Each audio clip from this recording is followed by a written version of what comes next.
नमस्ते, सदावत्सले मातृभूमि, जय हिंद। दोस्तों, स्वागत है आप सबका टेक्निकल अस्त में। शुरू करते हैं आज के डिफेंस समाचारों को।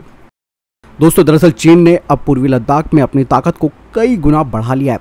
ऐसे में खुफिया एजेंसियों को कई तरीके के इनपुट्स भी मिल रहे हैं, जिसे लेकर अब ये कहा जा रहा है कि चाइना ने एक भारी भरकम डिप्लॉयमेंट भारतीय सीमा के नजदीक कर दी है। बता दें कि चीन ने लाइन ऑफ एक्चुअल कंट्रोल से 100 किलोमीटर की रेंज में लंबी दूरी तक मार करने वाले तोपखाने और रॉकेट सिस्टम्स, इसके अलावा advance air defence system, runway upgradation और लड़ाकू विमानों को रखने के लिए हाई एंटी ब्लास्ट शेल्टर्स का भी निर्माण कर लिया है।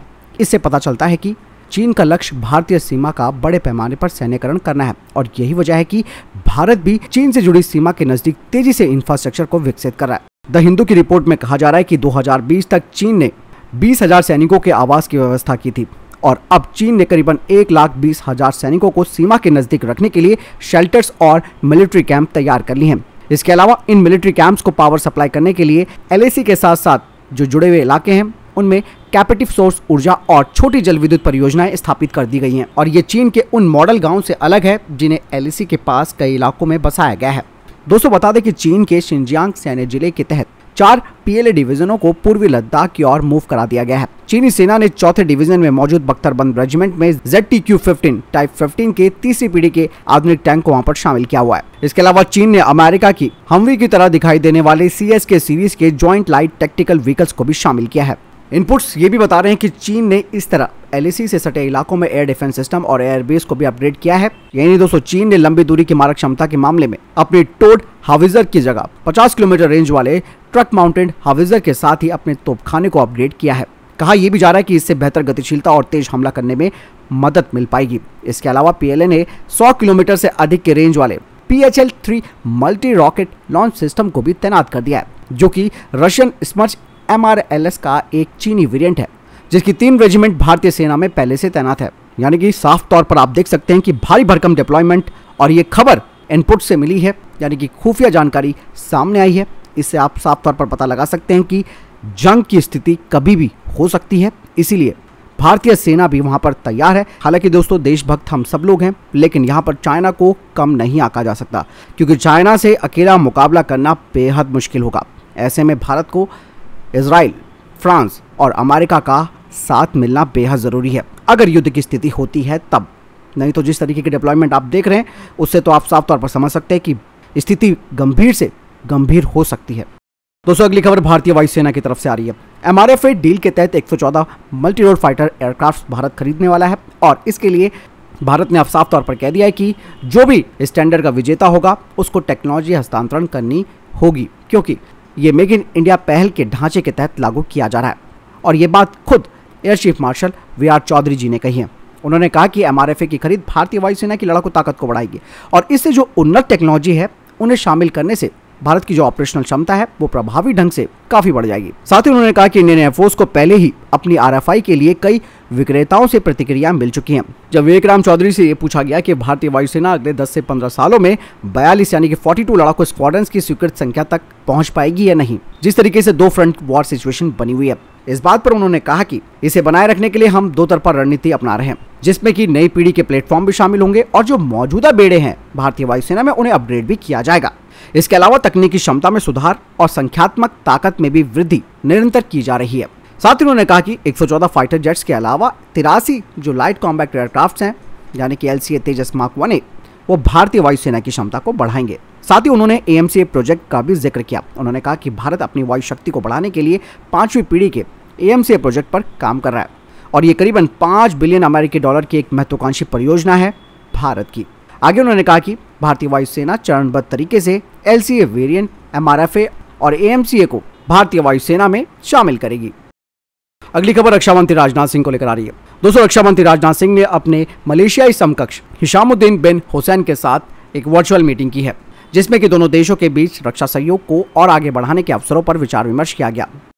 दोस्तों, अगली खबर की बात करते हैं तो मिस्र को लेकर आ रही है। दोस्तों, अभी हाल ही में भारत और इजिप्ट ने एक हाई लेवल बातचीत की है, खास करके डिफेंस के क्षेत्र में, और भारत ने एक बेहतरीन ऑफर इजिप्ट को दिया है कि भारत इजिप्ट के अंदर ही LCA तेजस और जो हेलीकॉप्टर्स है उनकी प्रोडक्शन फैसिलिटी को तैयार करेगा, और खास करके तेजस का जो लिफ्ट वेरिएंट है उसके बारे में बातचीत की जा रही है। आपको बता दें कि इजिप्ट यानी कि मिस्र करीबन 100 KP ट्रेनर्स का इस्तेमाल करता है, जो कि चाइना के द्वारा निर्मित है, और इजिप्ट अब इनको रिटायर करने वाला है।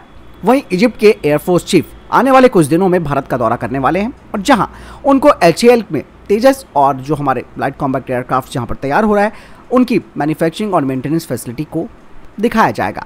बता दें कि इजिप्टियन एयरफोर्स करीबन 70 एयरक्राफ्ट को चाहती है और इजिप्ट का मानना है कि वो भी अपने देश में इनका लोकल प्रोडक्शन करे, खास करके तकनीकी हस्तांतरण के साथ। बता दें कि भारत ने अपने तेजस लिफ्ट के अलावा, जैसे कि मैंने आपको बताया भी, अपने हेलीकॉप्टर्स की भी पेशकश की है, जिसमें कि ध्रुव एडवांस लाइट हेलीकॉप्टर और लाइट कॉम्बैक्ट हेलीकॉप्टर भी शामिल है और इनकी भी ज्वाइंट फैसिलिटी जो तैयार होगी वो भी इजिप्ट में हो पाएगी। वहीं दोस्तों भारतीय अधिकारियों ने कहा कि मिडिल ईस्ट और नॉर्थ अफ्रीकी रीजन में इस तरीके के प्लेटफॉर्म्स की काफ़ी ज़रूरत है और इजिप्ट एक अच्छा आधार हो सकता है भारत के लिए अपने डिफेंस प्लेटफॉर्म्स को स्थापित करने के लिए। दोस्तों अगली खबर अर्जेंटीना को लेकर आ रही है। दोस्तों अभी हाल ही में मैंने आपको बताया भी था कि अर्जेंटीना का डेलीगेशन चाइना गया था, जहां उसने JF-17 block 3 variant fighter jet की समीक्षा की, लेकिन अर्जेंटीना JF-17 एयरक्राफ्ट की क्षमताओं से बिल्कुल भी खुश नहीं दिखाई दे रहा है। ऐसे में चीन कई तरीके के ऑफर अर्जेंटीना को दे रहा है, जिसमें कि चाइना कह रहा है कि वो लंबे समय तक आपको क्रेडिट लाइन दे सकता है। इसके अलावा चीन साउथ अमेरिका मार्केट में अपनी पैठ बनाना चाहता है। वहीं दोस्तों भारत ने भी अर्जेंटीना को अपने तेजस मार्क 1 एयरक्राफ्ट का ऑफर किया है, जिसमें कि भारत ने यह भी कहा कि भारत जो वेरिएंट LCA तेजस का अर्जेंटीना को देगा उनमें ब्रिटिश निर्मित जो भी कंपोनेंट्स और सिस्टम्स हैं वो नहीं होंगे। हालांकि दोस्तों भारत अर्जेंटीना के साथ डील करने में ज़्यादा उत्सुक नहीं दिखाई दे रहा है, जिसके पीछे कई तरीके की वजह है। खासकर कि अर्जेंटीना की जो आर्थिक व्यवस्था है उसमें काफ़ी उतार चढ़ाव देखने को मिलता है। दोस्तों अगली खबर की बात करते हैं तो आ रही है भारतीय वायुसेना को लेकर। दोस्तों जैसे कि मैंने अभी आपको बताया भी कि चाइना ने भारी भरकम डिप्लॉयमेंट कर रखी है LAC पर। ऐसे में इंडियन एयरफोर्स भी साफ तौर पर कह चुकी है कि वो किसी भी तरीके की चुनौती से निपटने के लिए तैयार है, वो भी कम समय में। बता दें कि वायुसेना प्रमुख विवेक चौधरी जी ने कहा कि 2 में से एक चिनूक जो हेलीकॉप्टर बेस है वो ऑपरेट होने लगा है। इसके अलावा दूसरा बेस का निर्माण पूरा होने वाला है। वहीं दूसरे राफेल स्क्वाड्रंस का भी इंफ्रास्ट्रक्चर ईस्टर्न सेक्टर में पूरा हो जाएगा। यही नहीं, इसके अलावा जो नॉर्थ ईस्टर्न रीजन है उसमें जो एडवांस लैंडिंग ग्राउंड है उन्हें भी अपग्रेड किया जा रहा है। दोस्तों अगली खबर की बात करते हैं तो वो आ रही है अल्ट्रा लाइट हाविजर को लेकर।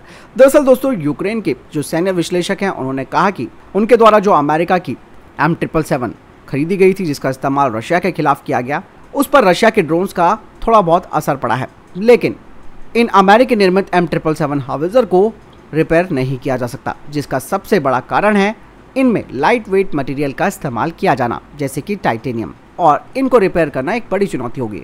वहीं अब भारतीय सेना कल्याणी ग्रुप की बनी 155 mm/39 कैलिबर की अल्ट्रा लाइट हाविजर का परीक्षण कर रही है, जो स्टील वेरिएंट और टाइटेनियम वेरिएंट दोनों में है, और तीसरा है steel truck mounted variant.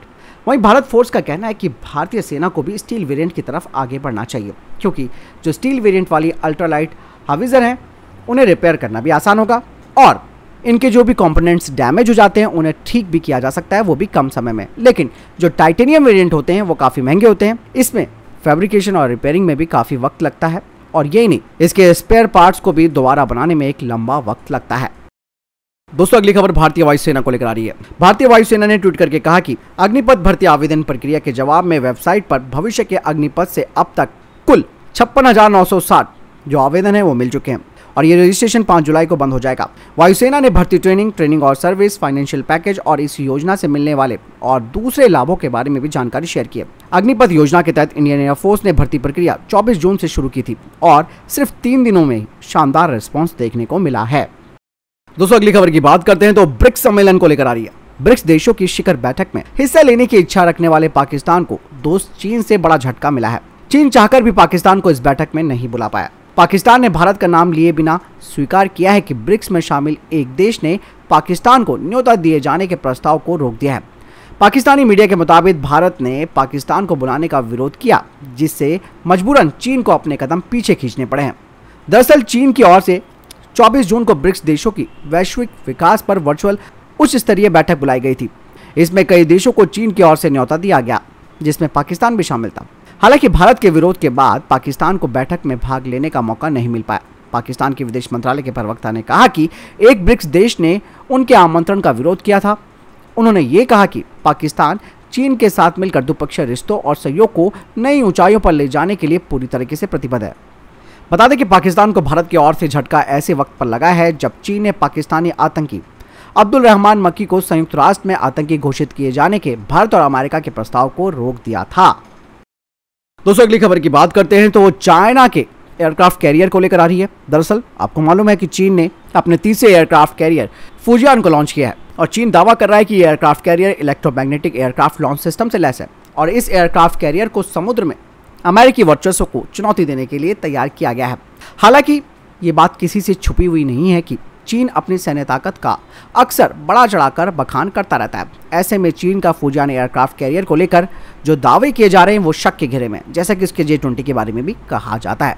Fujian aircraft steam energy यानी कि भाप की शक्ति से संचालित होता है, जबकि एटॉमिक एनर्जी से चलने वाला अमेरिकी नेवी का सुपर कैरियर गोराल्ड फोर्ड आज तक इलेक्ट्रोमैग्नेटिक एयरक्राफ्ट लॉन्च सिस्टम यानी कि ईमेल से लैस नहीं हो पाया।